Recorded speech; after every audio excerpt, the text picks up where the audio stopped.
બુરાનપુરમાં એક વિપ્ર નારાયણજી નામે મુમુક્ષુ હતા. તે પોતાના વ્યવસાય ઉદ્યમ માટે ગુજરાતમાં ગયેલા. ત્યાં તેને સંતોની વાતો સાંભળીને સત્સંગ થયો ને વર્તમાન ધરાવી ખરેખરા સત્સંગી થયા.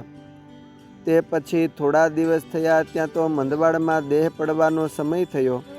ત્યારે શ્રીજી મહારાજ તેને ધામમાં તેડી ગયા. એ નારાયણજીનો દીકરો હરિરામ નાનો હતો. તેને સત્સંગ થયો ને તેને એકવાર સમાધિ થઈ ને તે બ્રહ્મમહોલમાં ગયો.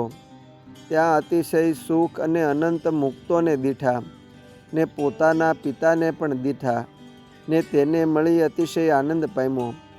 પછી સમાધિમાંથી જાગીને તે વાત કરી. ત્યારે સત્સંગીઓએ તો તે વાત સાચી માની, પણ એમના કુટુંબી અને બીજા ગામના કુસંગીઓએ વાત માની નહીં ને કહ્યું, તને અમે કાંઈક એંધાણ આપીએ તે તું પૂછી આવ તો પછી અમે સાચું માનીએ.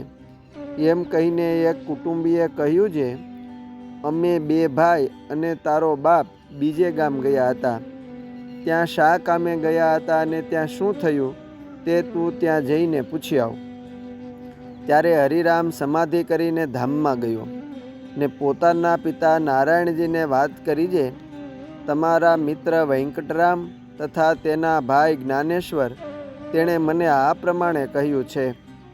તે સાંભળીને તેના પિતાએ વાત કરી છે, અમે એક દિવસે બાજુના ગામ બદલપુર પોંક ખાવા ગયા હતા ને ત્યાંથી પોંક ખાઈને પાછા વળ્યા ત્યારે અમને રસ્તામાં ચોર મળ્યા ને તેણે સર્વે વસ્ત્રો લૂંટી લીધા.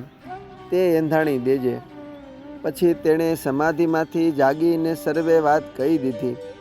તે સાંભળીને સૌ આશ્ચર્ય પામ્યા ને બોલ્યા છે, સ્વામિનારાયણ ભગવાન સાચા છે ને સત્સંગી પણ સાચા છે.